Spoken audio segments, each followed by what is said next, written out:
My collecting journey started back in 2018 with just a handful of interesting decks stashed in a drawer at home. And since then, let's just say I've amassed a few more, and I'm adding more all the time. But inspired by a challenge from Oh What the Deck on Instagram a while back, I asked myself, what if I had to go back? What if I had to distill the entire collection back down to just that one drawer? What if I could only keep one brick? 12 decks. Which decks would make the cut? Well, this video is my attempt to do just that, to take the whole collection and bring it all the way back down to the 12 decks that I would pick to represent it. These aren't necessarily my most valuable or rarest decks. In fact, a couple of them are actually still pretty readily available now. And it's not even necessarily my favorite 12 decks per se, but it's a series of decks that represent the diversity and the artistry of playing cards and a humble attempt to get a cross-section to showcase as much of it as possible. And without a doubt, it's a nearly impossible task, and believe me, I'm glad it's just a hypothetical exercise. But this gave me some time to really think about what I love most in playing cards. And hopefully in looking at this, you get a couple ideas on different ways to take your own collection as well. So without further ado, we've got here an empty brick box, and we've got to fill it with 12 decks from the collection. So let's get started and dive right in.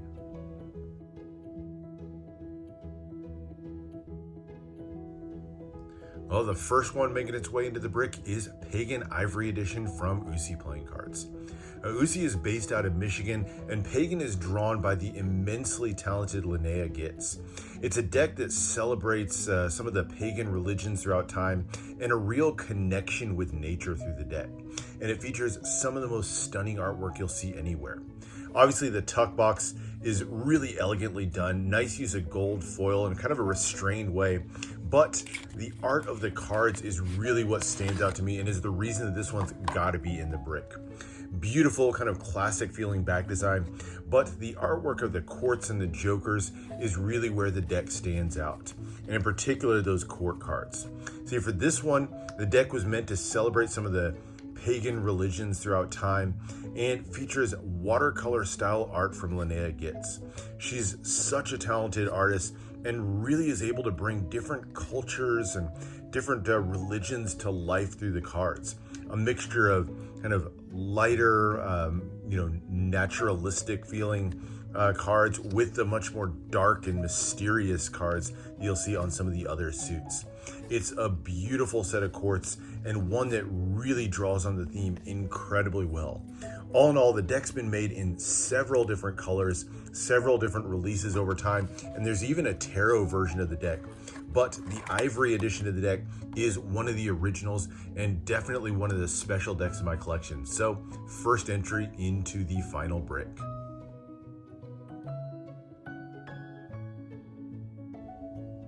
Second deck into the brick is one that a lot of people may not have heard of. This is a 2015 deck called Tough Luck from designer Sam Shuna and Legends Playing Card Company. It's a really special deck, one that Sam designed initially just to have something a little bit different to use for poker night, but he created something just over the top and beautiful.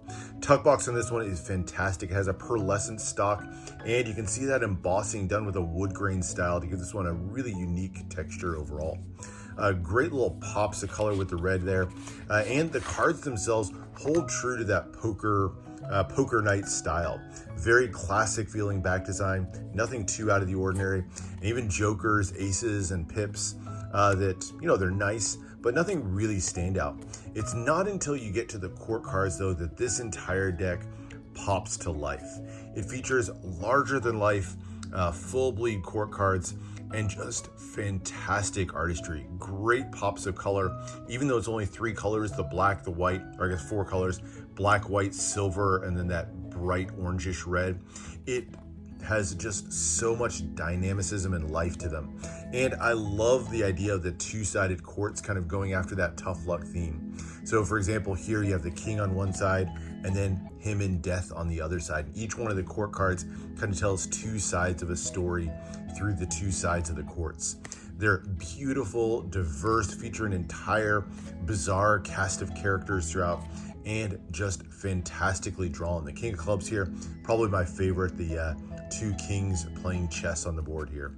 Just amazing artwork on this one, and hard to believe that this is the only deck that Sam's ever done. Real shame, and hope that someday he makes a second deck. And this deck in particular is a bit of a harder one to get. Initially, I think there were about 1,000 of these made, but unfortunately Legends had a fire in their warehouse and only a couple hundred of these actually survived. So I feel incredibly lucky to have one of these, and even if I had to knock my deck collection down to just 12, this is definitely one that would make the cut. But 10 more to go, so let's keep going.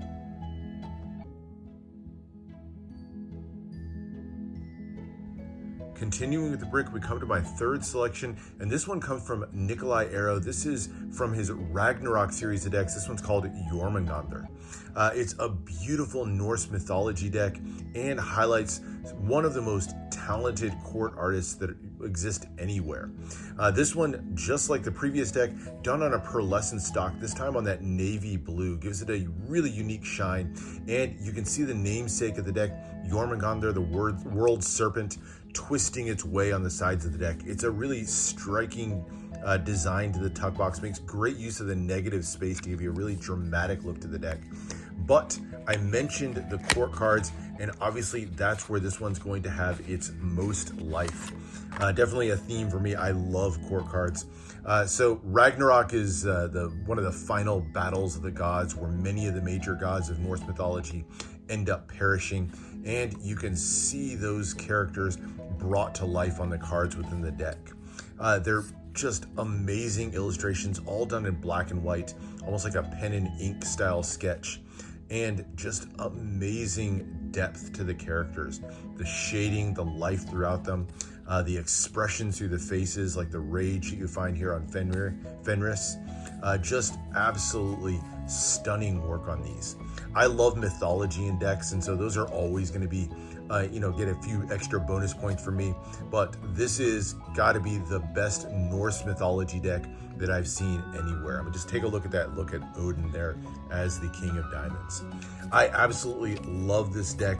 The back designs really have a striking blue color with the silver ink. Great use of metallics, just fantastic execution through and through on this deck. Very happy to include this one in my final 12 decks to represent the amazing work that Nikolai Arrow has done across his many decks. But we've got 9 more decks to go, so let's keep it rolling.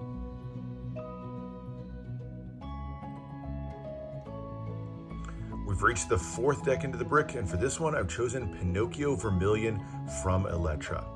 Now, Elettra's done a whole bunch of decks. She's a really fun, vibrant artist, and this is actually the second version of Pinocchio Vermilion. She originally did Vermilion along with the Sapphire decks on Kickstarter. Great series of decks if you've never seen those, but years later, she gave the deck all new life with a new tuck box from Bashero and Newton, best tuck box makers in the world, and a new twist on the cards inside. It's a fantastic deck, one that I've called before one of the most flawless decks that you'll find anywhere. Just so much to love on this one. It, of course, follows the story of Pinocchio, the classic book, and has great touches throughout. The tuck box in particular, so dramatically done. Beautiful foils, really nice subtle embossing. You get the really just over-the-top look of Mangiafuoco, the puppet master from the story, and some great scenes throughout. The great vintage feel to it as well, with the illustration style taken directly from the original books. And the cards are beautiful as well. As a twist on these, while the cards are the same as the ones from the original deck, these are given edge printing. That matte red color on this one really pairs well with the tuck box and the back designs to give you just an all new level to the decks. Beautiful metallic inks and a great dramatic scene there. You see the puppet master with Pinocchio there in the center as the back design, and the vintage styling continues all the way through the cards as well. Like I said, these do come from the or are inspired by the original book. So if you've seen the movie, definitely not going to be as familiar with some of the artwork on these, but just absolutely fantastically drawn. And the aces and the courts, of course, tell the story of some of the many characters that Pinocchio encounters throughout his journeys. I love the deck. I love the dark, twisted bits. I love the metallic inks. I love in particular this Queen of Spades card, one of the most beautiful court cards you'll find anywhere. Just a fantastically done deck, great story and inspiration behind it, and just really does justice to a classic. And with that new tuck box and the edge printing, just brings it to the next level. One of my favorite decks in the collection, without a doubt. This was probably one of the first decks that I put in mentally when I was kind of making this list. But that's just the fourth, so let's keep going with the fifth one.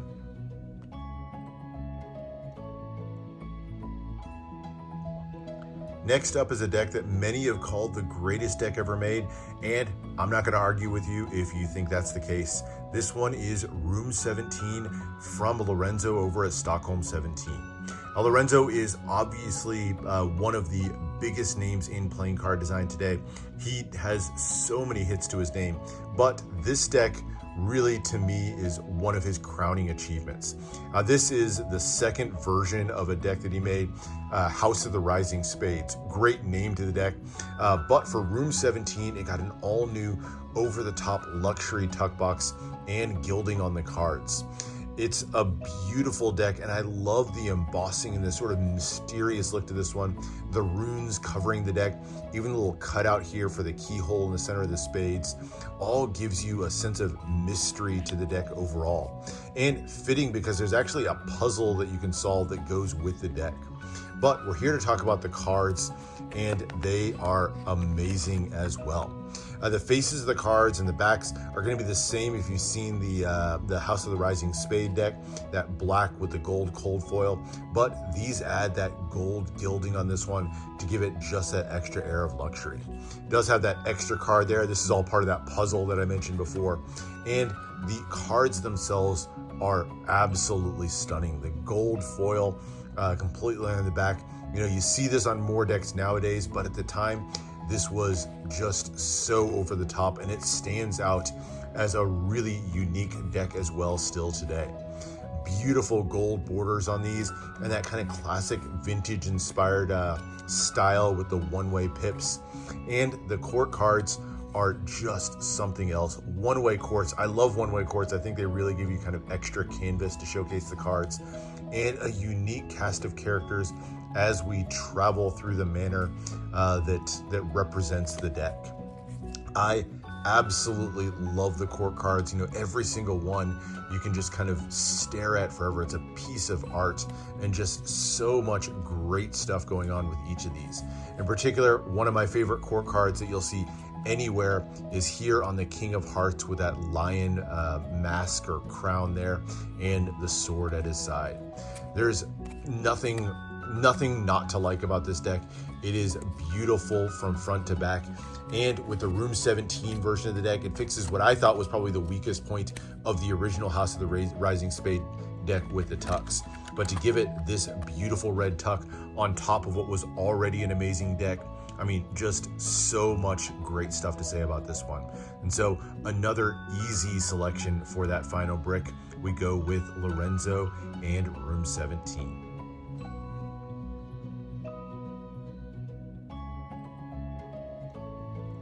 Well, we've reached the halfway point in the brick, and for this one, we're going with another lesser known deck.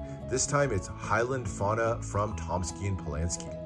This is a vintage inspired deck. It's made to look like a deck that you might find, you know, all the way back in the 1800s, and it features some stunning artwork, really unique style. Now, you'll notice it's a slightly different size deck. It's a little bit longer and skinnier than your normal deck of cards, but really kind of helps to give you that vintage vibe to the deck overall. You can see the hand-drawn artwork on this one, and just that sort of weathered look to the box overall. It's hand numbered on top. This is another little bit harder to find deck because it is a bit of an older one, but there are just 1,000 of them out there. And as you open it up to reveal the cards inside, you can really see maybe what appeals so much about this deck. Kind of a classic feeling back design, of course, kind of keeping with that vintage vibe, and some great character work on the cards themselves. I love the little touches that are sort of reminiscent of more vintage decks, things like the reserve card here, or even this blue stamp that almost reminds of the tax stamps that you'll find on much older decks from like the early 1900s or even into the 1800s. But the court cards, yet again, are the highlight of this deck. Each one of them is a celebration of some anthropomorphic animals in kind of human garb and human guise, and a different animal on each one. A great selection of animals from around the world, from the spades that highlight some of the creatures of the air, and then you've got like the snail and the fish and the snake here as the diamonds. Just a beautiful cast, some great little secrets as you pour through the deck as well. But all in all, just a great fun vibe to it, great capturing of the feel of some of the vintage cards from the past. Just a unique deck, and one that you don't see in this style very often. So I love this one. This one stands proudly on my shelf, and if I ever have to make a final brick, this one's going to be proudly in that box as well.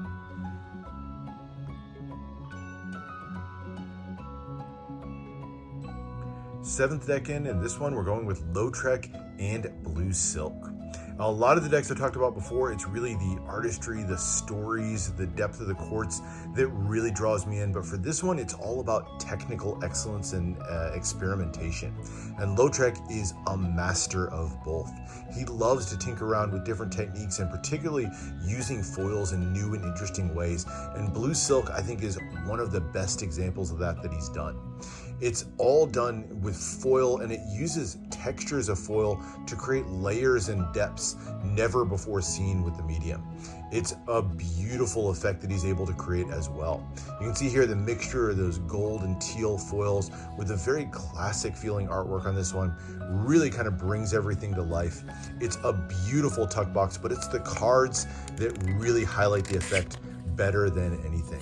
As you open up and you pull these out and you start out by looking at the back design, you can really see what I mean. See, this is done with just gold foil against kind of a blue ink background, and still just by using different textures, like here where he's got the lines going in different directions, he's able to create a sense of depth in the card that's really amazing for a 2D image. Those birds and the vines pop against the background and almost give you a 3D effect, even though it's just a 2D image with foil. And on the faces of the cards, maybe comes out even more. The jester there popping out of the background. Every one of the cards features that amazing foil technique on here. Something I had never seen before until I looked at this, and I think he did a fantastic job with it. There's some more versions of the Silk decks that are coming out here in 2023, particularly if you're on his Patreon, so you'll get a chance to see new versions of these decks that experiment even more with the foil. But for me, the original, I think, does it as well as anything up to this point. It's a stunning deck, another really hard one to get a hold of. Only 380 of these, and the older Lautrec decks tend to be in very high demand. So very happy I was able to get a hold of one of these, and it's not one that I'm going to give up lightly. So it's going in that final brick.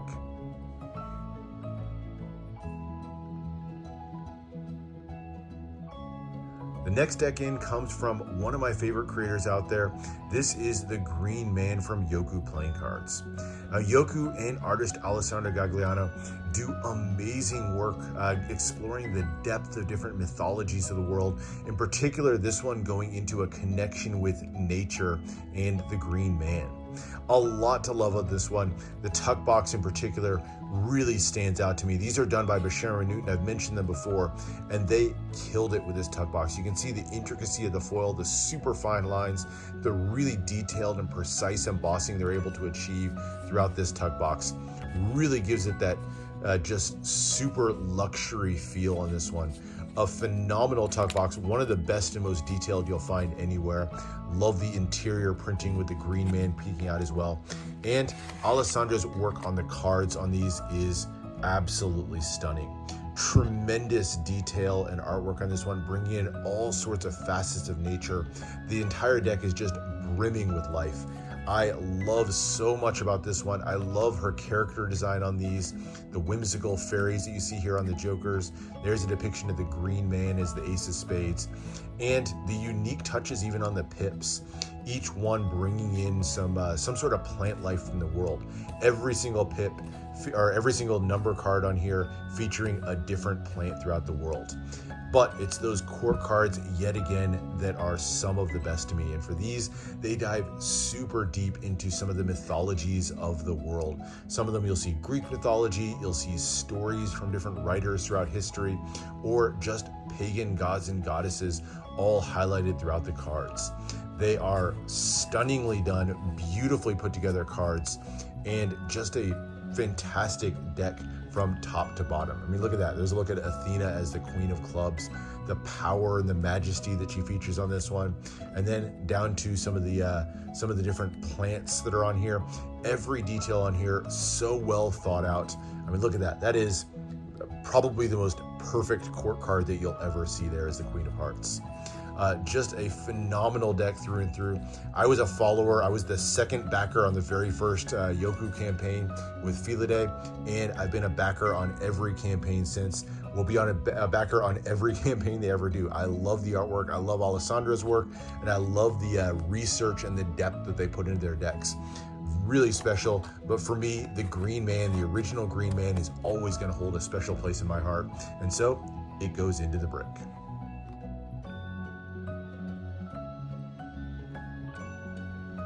Next up is the King's Game from Bonafide Playing Cards. I'm a bit of a chess player myself, not particularly good, but I enjoy playing a game of chess, and I love it as a theme for a deck of cards. Artist Karen Yan did these decks, and they are absolutely beautiful. Now, I chose the white version of the deck in particular because I love this copper and silver foil mix against the white background. And the artwork on this one is one of the most striking tuck boxes ever. You get the image of the king playing chess, the King's Game there. So you get the pieces arrayed in front of him. And then on the reverse side, you see his opponent as well. So almost like the two kings are facing off kind of right into the theme with the tuck box. And as you open it up, beautiful use of the chessboard pattern, that checkerboard pattern to give extra life to the tuck box and to the cards. Back design, fantastically done in foil, and again, making nice use of that checkerboard pattern. And the cards are really nicely done as well. Kind of a classic feel to them. I love that they went with the black background or black cards in the white tuck. I think it's a really nice contrast to them. So classic feel to the number cards. And of course, as you get into the courts, these are going to be a feature of some of the different chess pieces. You'll see like the bishop here is the Jack of Spades, the Queen and the King, obviously the Queen and the King of Spades. There's the Knight as the Jack of Clubs, actually two Knights, you get the top and the bottom, so there's two Knights on the board. You get the pawns featured here on the Queen of Clubs, so an array of pawns there. And then the Rook as the King of Clubs. And of course, as you get to the red cards, you see the opponents. You have both the black and the white pieces featured throughout the court cards. It's a great theme, and I love how those chess pieces are brought to life through the deck. Love the theme and love this tuck box. This is one that sits front and center in my own collection. I just think this one looks fantastic on a shelf. Great theme and phenomenal execution. You know, Karen always does a great job with her decks, but this one stands out above any of the others to me, and that's why it's in the brick.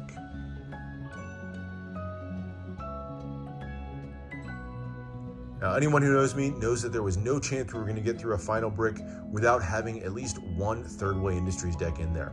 And for my Third Way selection, I've chosen Monolith Sagittarius. Now, artist Giovanni Moroni, one of my favorites, if not my favorite artist out there. I love his decks and the mythology that they explore, but Monolith does it in a more creative way than any deck out there, and I absolutely love the story behind it. The decks were inspired by 2001 Space Odyssey, among other things, and the black monoliths that you'll see in there. And for that reason, this Sagittarius version of the deck is the one that stands out to me the most. All done in black with black foil, and that dark, mysterious vibe to it, I think, really fits the theme even better than some of the other decks. A lot of people say the gold monolith or the black monolith are great decks, and I don't fault people who say that, but for me, Sagittarius just hits on the theme the best. And that dark as night theme continues as you get into the cards themselves. Black gilding on the sides and black faces to the cards. Just a tremendous pairing, and it gives you that dark vibe that really seeking out with this one. But it's not all dark, because this one makes tremendous use of hollow foil and neon inks to give you a vibrancy and a brightness that is unlike any other deck out there. And the story of this deck is beautiful as well. Of course, you get the striking look to the cards, but the court cards all tell the tale of a meta mythology. So the story of Monolith basically is that all of the gods throughout history are descendants or just alternate names of the original space gods. So this is a space themed deck with gods that represent all of the different gods throughout history. There's so much story and depth behind these, and as we go through the different Monolith decks that have come out throughout the years, they all expand on that mythology. But the gods and goddesses here have just this real sense of power. The sharp angular lines on this one, the aggressive styling really gives this deck a life of its own. One of my favorite decks that you'll find anywhere, in large part because that story is so interesting, so complex, and then the cards really just bring that story to life in a way that's unique, vibrant, and super interesting throughout. I love the Monolith series. I love pretty much all third way decks. I think Giovanni does a great job with stories, which for me, one of the best parts of collecting cards. But Monolith Sagittarius, even for him, is an absolute highlight in the collection, and that's why this is the one that's going into my final brick.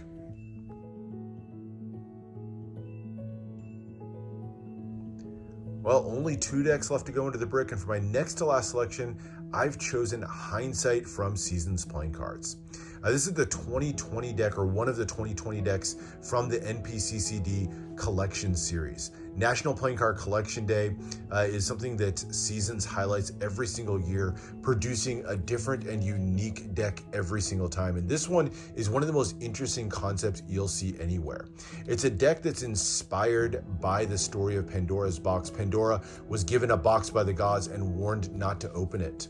And this deck represents the box, if you will. This is the Descent version of the deck. I love red in decks, so the maroon and gold on this one really stand out to me. And on face of it, it may look a bit like a more ordinary tuck box, but it's this seal on the back that hides the real secret of the deck.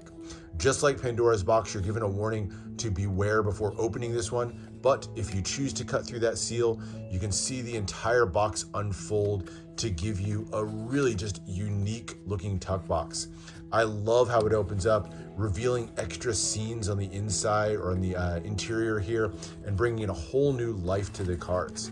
And then once you get the cards out, the beauty doesn't stop with the tuck box. Great concept to the tuck box, and the cards really do the theme justice as well. Beautiful gilding. This one kind of has that rose gold or kind of copperish color. And then the pinks of the back design giving a really classic vibe. And then court cards throughout this one that look like they could come from museum paintings. Each one of them telling a little story of Greek mythology, and in particular, highlighting different stories from either Pandora's story or different tales of hindsight throughout mythology. And because of the Descent version of the deck, you'll see that the indices on the cards are given on the opposite side from what you'd normally see. Great little touch that kind of gives the Descent version a unique feel. Love the sort of granite texture of the background here, and the artwork on the courts, like I said, is absolutely beautiful. There's a look at Pandora with Pandora's box there, just about to release the evils into the world, just like the story says. There's a look at Zeus as the King of Spades.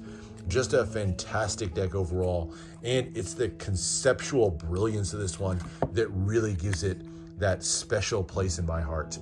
I love the entire NPCCD series. I'm trying to pick up as many of them as I can, but the 2020 set was my first and still to this day my favorite. And so that's why I had to pick one of those decks to make it into my final 12. But there's one final deck to go, so let's find out how we're going to close out the brick.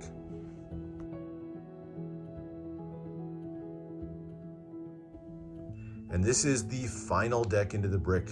This is Culturae Animalis from Jack Brutus Penny. Now, Jack is based out of Japan and is a brilliant artist. This was his very first deck. It's actually a gold and a silver version of the deck, but the gold is absolutely my favorite. And right off the bat, you can see the detail of his artwork coming to life. He puts so much attention to detail and puts so many little bits into the deck all over the place. The gold foil, the colors on this one really looks super nice, and you could spend forever trying to pick out hidden details. You'll see things like the owl perch here in the corner, other animals making their way through, and the cards do not let up one bit. Great little gold foil there as the interior, but this is where the deck really becomes next level. Some of that same detail seen on the borderless back design here, a mixture of metallic inks with that little bit of blue color. But then as you turn to the cards, everything goes to 11. Starting with the jokers here, you can see beautiful detailing, and every single card on this one, all the numbers, all the aces, all the courts, feature artwork with different animals on them. Jack's a big animal lover and brought different animals to different scenes throughout his deck. It's a mixture of sort of medieval or ancient artwork mixed in with animals as the main characters to give just unique life to every single one of the cards.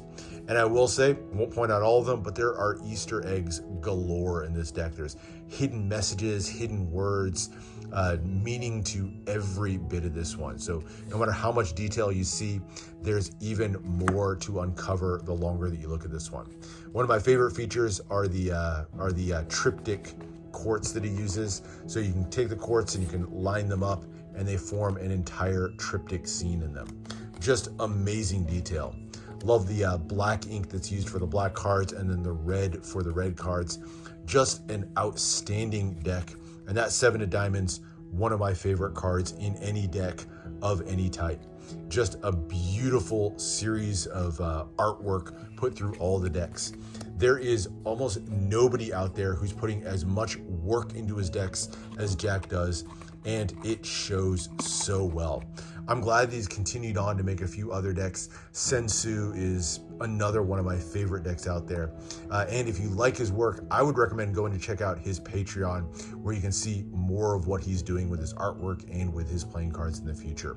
But this one, no doubt, had to be in my final 12 decks. And that closes it out with the 12th of 12 decks in my final brick. Well, there you have it. My final brick. I've finally done it, filled it up. You know, this is an incredibly hard exercise, and one I recommend trying for yourself. It's a lot of fun to try to, kind of explore what makes playing cards special to you.